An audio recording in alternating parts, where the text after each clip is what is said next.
modern man in search of a soul. Have you ever noticed how often people want something from you, but rarely want you? It's subtle at first. They praise your helpfulness. They admire your strength. They call you reliable, understanding, the one who's always there. But deep down, you start to feel it. Not in words, but in the drain. The way your silence becomes expected. The way your boundaries become optional. The way your presence turns into a service. You weren't chosen for who you are. You were selected for what you give. At some point in your life, you became useful. And that became your value. Not your truth, not your pain, not your mystery or your depth. Just your utility. The sad part is, you let it happen. Not because you're weak, but because you were taught, explicitly or through silence, that love must be earned. That acceptance comes after effort. That connection is conditional. So you adapted, you adjusted, you sacrificed your complexity for comfort, but not your own, theirs. You became the person people could lean on, call at midnight, unload their mess onto, and when you needed the same, silence. Because that's the thing about being useful. It's only reciprocal when you're no longer needed. You weren't loved, you were consumed, used. And the worst part is, you started to believe this was love. You mistook approval for affection, dependence for devotion, gratitude for intimacy. But beneath every thank you was a quiet transaction. I'll keep liking you as long as you keep giving. Your usefulness became a cage, one you built yourself, brick by brick, apology by apology. Yes after reluctant yes. Carl Jung once said, "People will do anything, no matter how absurd, to avoid facing their own soul." But sometimes, you become the anything, the thing people use to avoid themselves. They run from their darkness, and you become their light source. They run from accountability, and you become their excuse. They run from effort, and you become their support system. And here's what no one tells you. Being the strong one will not save you. It will only break you in silence. Because the world doesn't protect what it depends on. It drains it. And when it's empty, it replaces it. You start to notice this when you finally get tired, when the exhaustion stops being physical and becomes existential. You realize you're not burnt out from doing too much. You're burnt out from being too little of yourself. That's the shift. That's where the awakening begins. Not in rage, not in a dramatic confrontation, but in the quiet moment where you whisper, "I'm done." Not with them, but with the performance of being enough by doing, the performance of being lovable by sacrificing, the performance of being valuable by disappearing. And in that moment, you stop being currency. You start becoming self.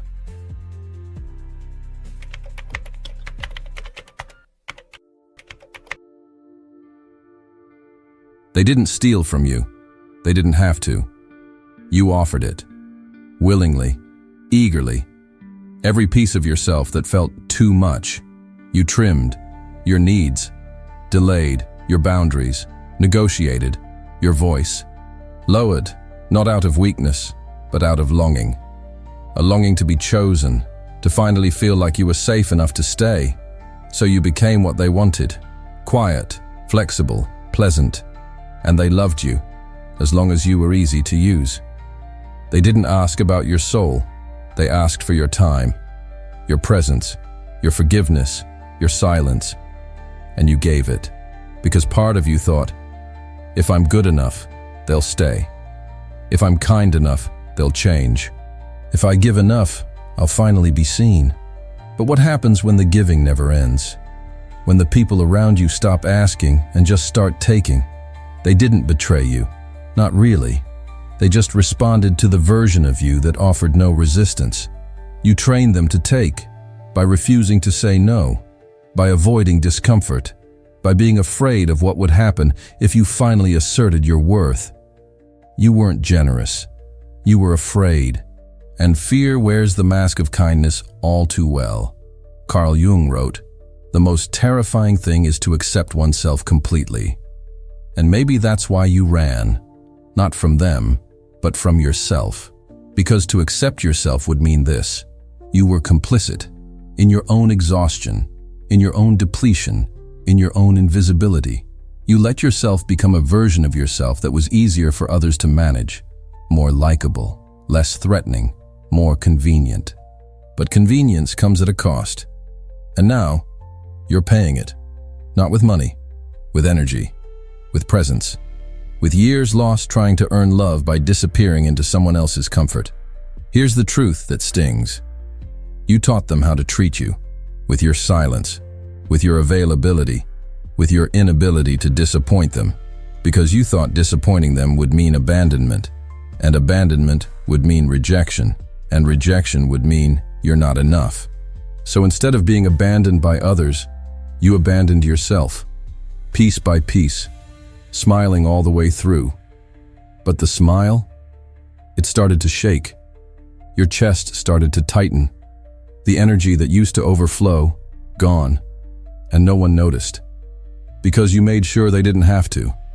You kept saying, "It's fine. I'm just tired. I don't want to be a burden." But you weren't tired. You were drained, and not by life, by performance. By being the one who never needed, the one who always listened, the one who never asked for space.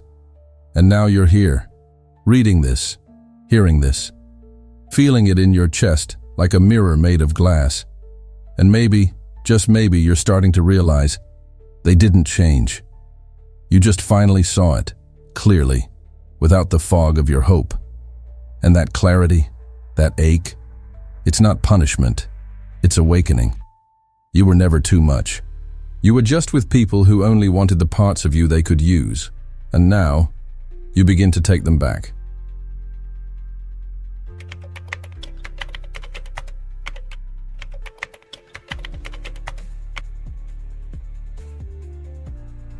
There's a brutal kind of clarity that hits you when you stop giving. You say no once and everything changes. Not in words, but in the silence that follows. Suddenly they're distant, colder, irritated, offended. But not because you harmed them, no, because you stopped being useful. And in that shift, in that split second of withdrawal, the illusion dissolves. You thought they loved you. You thought they cared. You thought you were chosen.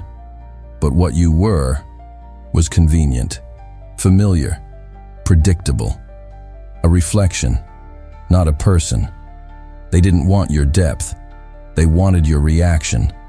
They didn't want your soul. They wanted your service. They didn't want intimacy. They wanted access. Because when someone truly sees you, they don't panic when you protect yourself. They don't recoil when you draw a line. They don't guilt trip you for needing space. But when someone is there for what you provide, they disappear the moment you stop providing. Carl Jung said, "Loneliness does not come from having no people around you, but from being unable to communicate the things that seem important to you. You were never seen, only projected onto, only used as a screen, where they could display their needs, fears, and desires. And you played along. You made their problems your responsibility. You tried to earn closeness by being emotionally available at all costs. You became a therapist, a caretaker, a backup plan, a sponge. You absorbed their rage, their sadness, their confusion. But did they ever ask what you were carrying? Did they ever hold space for your sorrow, your complexity, your rage? No. Because your role in their life wasn't about being real. It was about being useful. That's what they fell for. Not your essence, your function. You were a bridge to their comfort, a tool for their avoidance, a buffer against their emptiness. And when you stop playing the part, they don't just drift, they punish, with coldness, with distance, with passive aggression. But you know what that is? It's not about you. It's about their loss of control. Because the moment you stop giving, you stop being controllable. And that terrifies them. You were never loved. You were leveraged. And that realization, it doesn't break you, it frees you.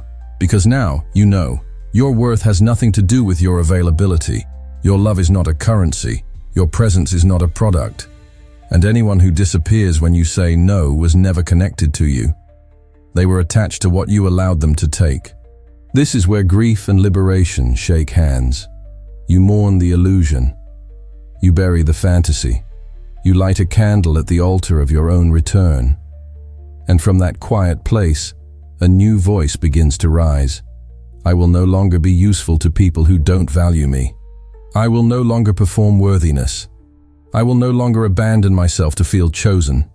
This isn't anger. It's not revenge. It's removal of the old roles, of the old attachments, of the old self that believed love had to be earned through erasure. And what remains? Not emptiness, but space. Space for real connection. Space for real rest. Space for real you.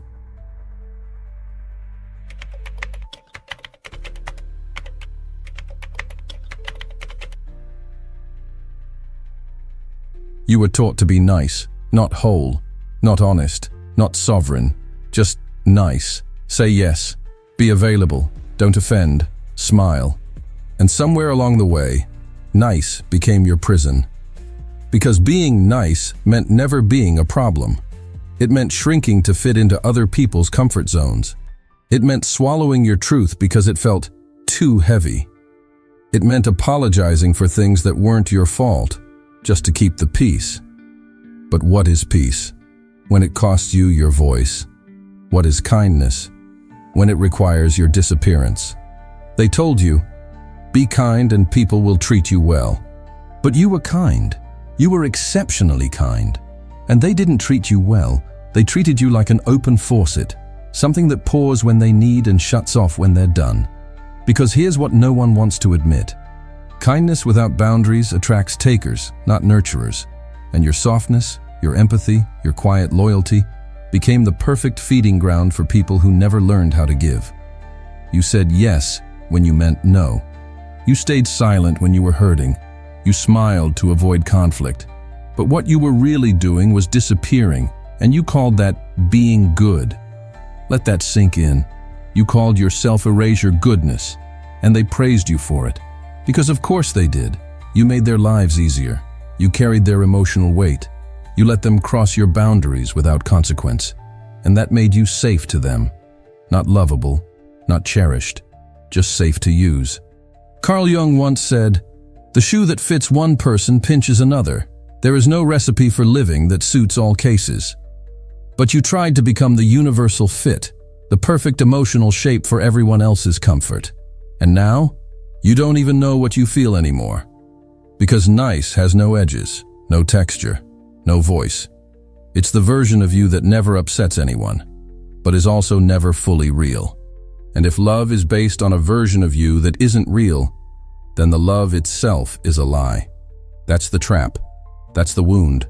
That's the moment you start to ask, what if my truth is more sacred than their approval? And from that question, a new path begins to emerge. Not the path of being liked, but the path of being whole.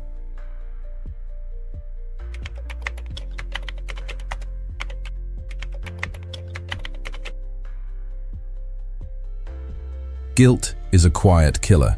It doesn't stab, it erodes, one pause at a time. One forced apology, one swallowed truth. And the cruel part is, it always dresses itself in morality. You feel bad for saying no. You feel guilty for needing space. You feel selfish for putting yourself first. Where did that come from? That voice in your head that whispers, you owe them this. You're being difficult. They'll think you don't care. It didn't come from your soul. It came from years of conditioning. People who knew how to exploit your heart without ever asking what it cost you to keep giving. They didn't have to scream. They just had to sigh. They didn't need to argue. They just had to go quiet. They didn't ask you to break yourself. They just made it clear that if you didn't bend, they'd leave. And so you did bend. Over and over. Until you no longer knew where your spine was.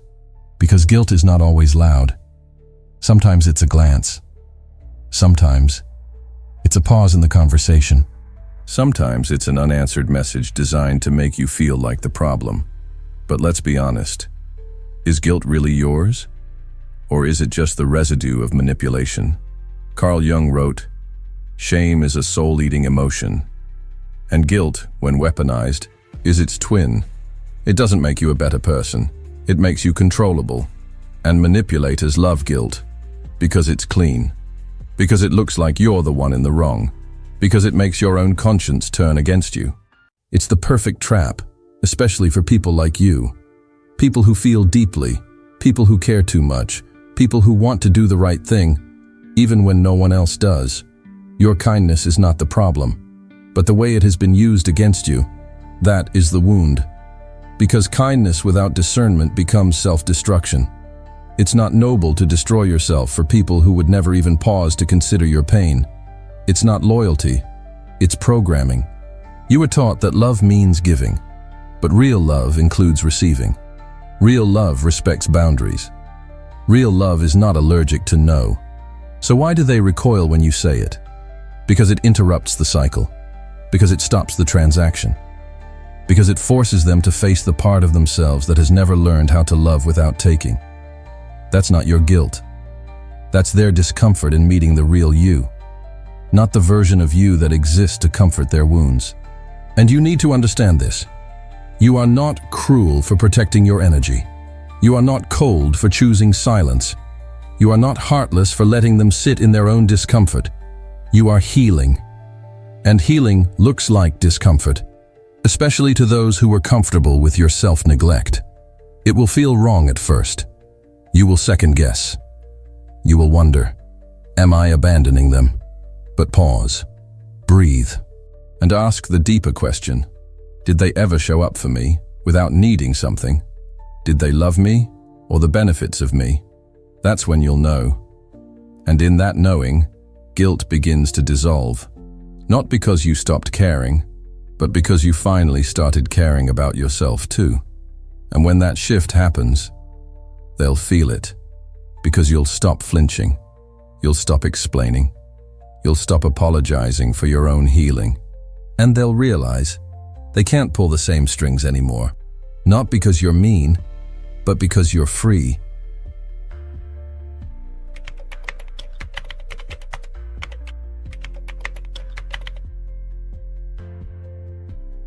There's something they need from you, more than your presence, more than your kindness, more than your time.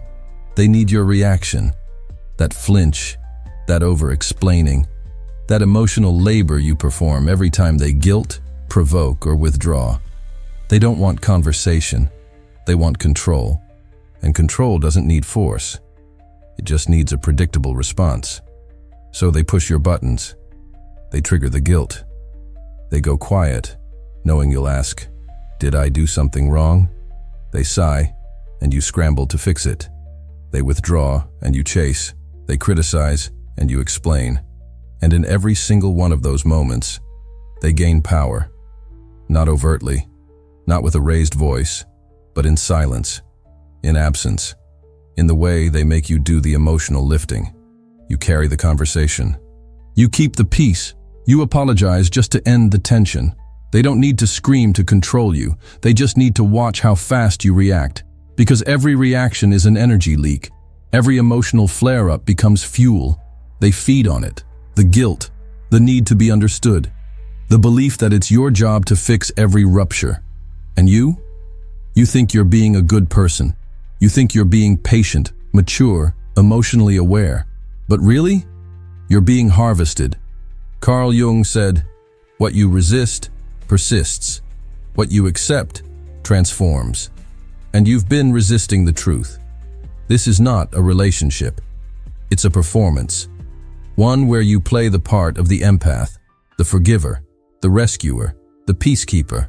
And they just sit in the audience, applauding as long as you keep dancing. But what happens when the music stops? When you stop responding? When your silence replaces your panic? That's when their real face emerges. Because your reactions aren't just emotional, they're currency. When you stop reacting, you break the economy. And for the first time, they're left with themselves. No mirror, no sponge, no echo chamber, just their own chaos. and they will do anything to pull you back in. A compliment, an apology, a crisis, a you've changed. But don't flinch, because the moment you stop dancing, you start remembering who you were before the show began. You remember the stillness, the clarity, the truth. You don't owe them your energy. You don't owe them your performance. You don't owe them your reaction. You owe yourself peace. And peace often looks like this. No explanation, no emotional labor, no rush to fix what they keep breaking. Just silence, just space, just presence. Not as a punishment, but as a return to power.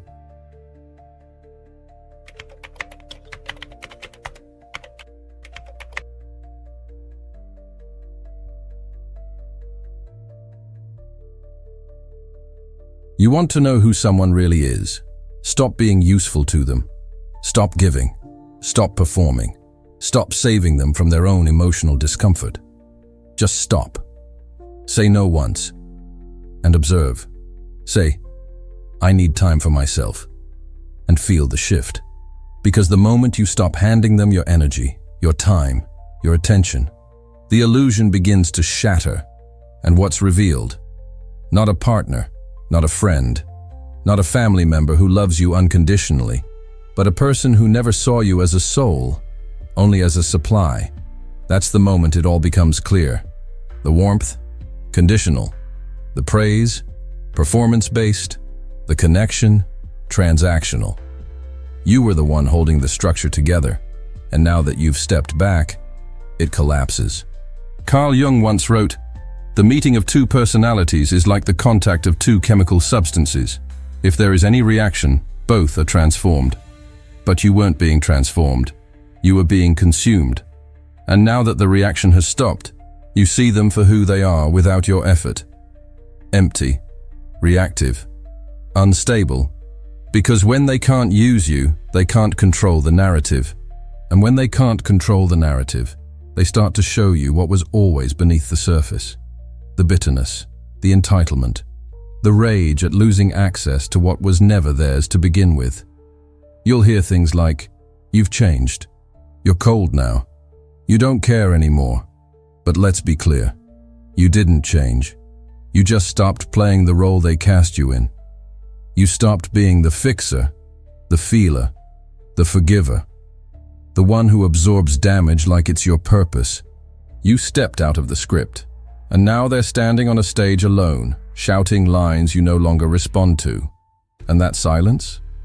It's not cruel, it's clarity. You finally understand that their affection was always conditional. Their presence was always tied to your performance. They never learned how to sit with your boundaries, only with your availability. And now they're angry, or confused, or indifferent. And it hurts. Of course it does. You wanted it to be real. You gave them everything hoping they'd finally see you. But they only saw what they could take.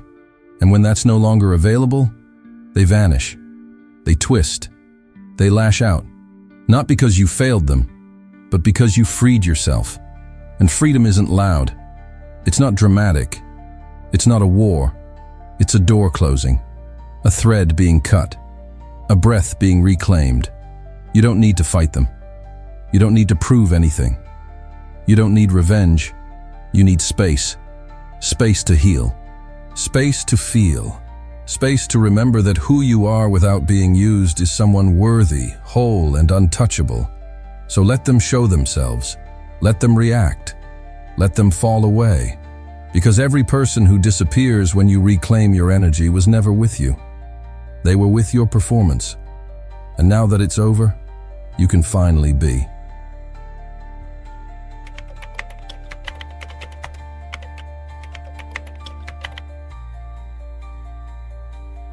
You've spent your entire life explaining yourself, explaining your silence, explaining your boundaries, explaining your exhaustion, explaining your change. But what happens when you realize you don't owe that anymore? Not to them, not to their discomfort, not to their misunderstanding, not even to their disappointment. Because every explanation you give to someone who isn't listening is just another way of saying, please still accept me. You don't need to be accepted by those who only loved your compliance. You don't need to soften your truth so that it doesn't crack their illusion of who you used to be. You don't need to cushion your no with 3 layers of apology. You don't need to perform your clarity. Because here's the truth no one tells you. Those who demand explanations aren't seeking understanding. They're seeking control. They want a story that makes them feel safe, that keeps you where they're comfortable, that lets them still be the hero, even if it's at the cost of your selfhood. But there comes a point in the healing process where your silence becomes sacred, where your energy becomes selective, where your truth is no longer up for debate. Carl Jung said, "The privilege of a lifetime is to become who you truly are, and becoming who you truly are will upset the ones who benefited from your performance. Let it. Because not everything needs to be explained. Not every decision needs to be defended. Not every withdrawal needs a story. Sometimes the most powerful thing you can say is nothing, not as avoidance, but as sovereignty. You are not here to be understood by everyone. You are here to be whole. Let them think what they need to. Let them spin their stories. Let them call you distant, cold, selfish, changed. You know what really changed? You stopped asking for permission to exist. You stopped bending. You stopped apologizing. You stopped narrating your healing to people committed to misunderstanding it. And that is power. Not in the loud sense, but in the sacred, grounded, still sense. So next time someone asks, "Why are you different?" smile. And remember, you don't owe anyone an answer for finally protecting your peace.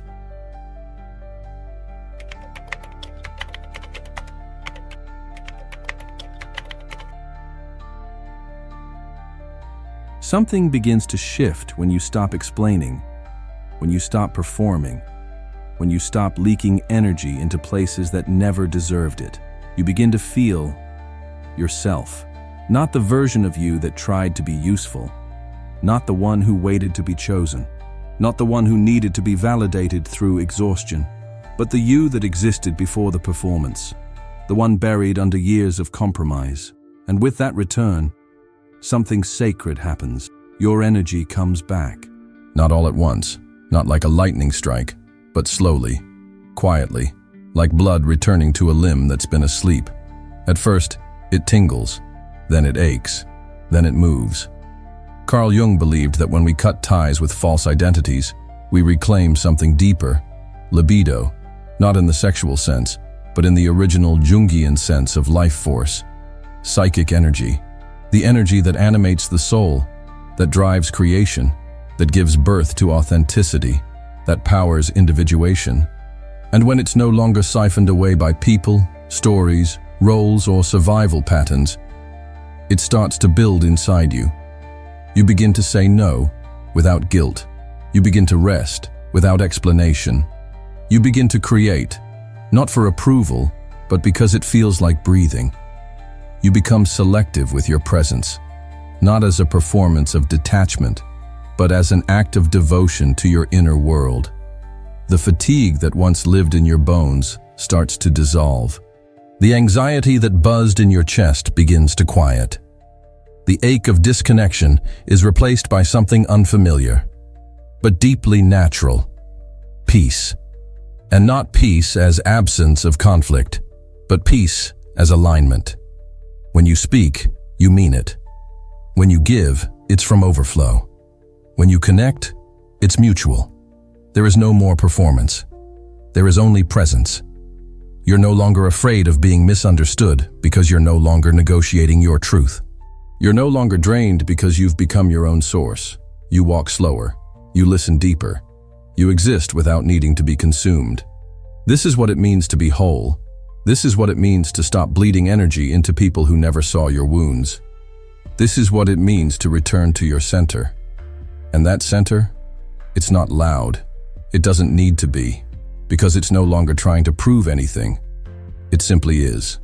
And from that still place, you begin to realize you don't need to be everything for everyone. You just need to be fully yourself. That is more than enough.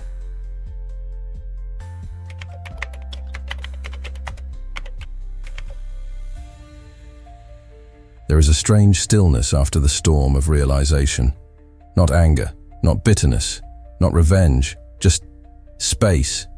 You wake up one day and something is missing. The urge to explain, the pull to please, the ache to prove, gone. And in that space you don't feel empty, you feel free. You're not worried about who's calling, who's distant, who's disappointed. Because deep down, you know, they can't use you anymore. Not because they changed, but because you did. The access has been revoked. The open door has been closed. The faucet has been turned off.